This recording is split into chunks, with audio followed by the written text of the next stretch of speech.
کہتے ہیں کہ اگر بیوی کم عمر ہو تو اس کی سوچ کو بدلنا اور اس کی شخصیت کو اپنی پسند کے مطابق ڈھالنا مرد کے لیے آسان ہوتا ہے۔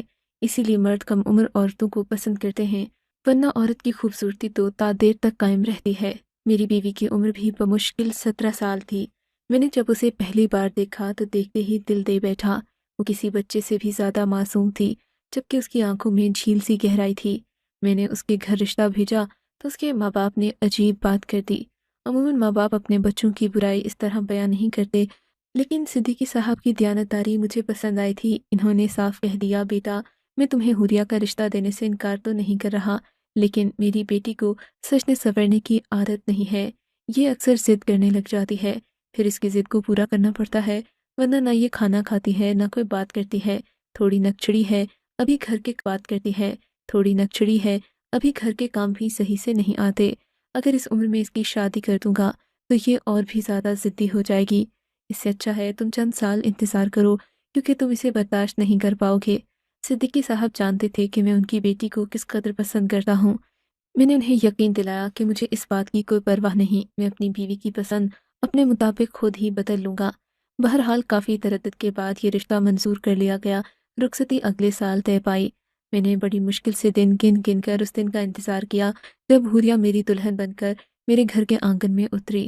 میں اس کی خوبصورتی دیکھ کر مسحور ہو گیا۔ اب وہ اور بھی زیادہ حسین ہو گئی تھی، مگر اس کی آنکھوں میں عجیب سی ویرانی تھی۔ وہ بار بار اپنی شادی کے جوڑے کو ہاتھ لگا کر دیکھتی، جیسے اسے یقین نہ آ رہا ہو۔ منہ دکھائے میں بھی میں نے اسے سونے کے زیورات دیے، جنہیں پہن کر اس نے ایک بار سے نہیں ہوتی۔ حوریہ کا یہ رویہ دیکھ کر مجھے اس کے والد کی بات یاد آئی، لیکن ایسی کیا بات تھی کہ حوریہ میرا تحفہ تک قبول نہیں کر پا رہی تھی۔ وہ شادی کے جوڑے کو اس قدر حیرت سے تکتی کہ مجھے اس پر شک ہونے لگتا کہ کہیں یہ کوئی پاگل یا نفسیاتی مریضہ تو نہیں ہے۔ بڑی مشکل سے اس نے چند گھنٹے اس جوڑے میں گزارے اور پھر اٹھ کر سادہ کپڑے پہن لیے، اپنا میک اپ اتار لیا اور ہاتھ منہ دھو کر جائے نماز پر کھڑی ہو گئی۔ میں اسے حیرت سے دیکھنے لگا، یا تو یہ لڑکی بہت نیک ہے یا میرے سامنے نیک ہونے کا ڈرامہ رچا رہی ہے۔ میں نے دل میں سوچا اور کمرے سے نکل گیا۔ میرا موڈ آف ہو چکا تھا۔ شادی کی صبح میں نے حوریہ کو سادہ کپڑوں میں ملبوس دیکھا تو میری تیوری پر بل پڑ گئے۔ مجھے اب اس پر غصہ آ رہا تھا۔ حوریہ، اتنی بھی سادگی اچھی نہیں، تم تو جانتی ہو مجھے فیشنیبل لڑکیاں پسند ہیں۔ آج شام کو ہماری دعوت ہے، تمہیں اس طرح نہیں کرنا چاہیے۔ خوبصورت لگنا ہر ایک کا حق ہے، اور پھر تم تو اچھی خاصی شکل و صورت کی مالک ہو، کیوں اپنا حلیہ بگاڑ رہی ہو؟ میری بات پر حوریہ مسکرا کر بولی، میں آپ کی ہر بات مانوں گی عاصم، لیکن اس کے لیے ایک شرط ہے۔ ہفتے میں آپ کو ایک بار میری بات ماننا ہوگی، باقی دن میں آپ کی بات مانوں گی۔ ٹھیک ہے، میں تمہاری بات مان لوں گا۔ فی الحال تم تیار ہو جاؤ، ہمیں ابھی ناشتے کے لیے جانا ہے۔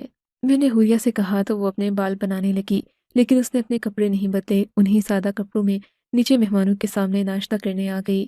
مجھے حوریہ کا یہ رویہ بہت عجیب لگ رہا تھا۔ تھوڑی دیر کے بعد جب میں اپنے کمرے میں آیا تو حوریہ سے سختی سے پیش آیا، دیکھو حوریہ، مجھے اپنی مرضی پر چلنے والی عورت پسند ہے۔ اگر تم ایسا کر سکتی ہو تو کرو، ورنہ تمہیں میری ہی ماننا پڑے گی۔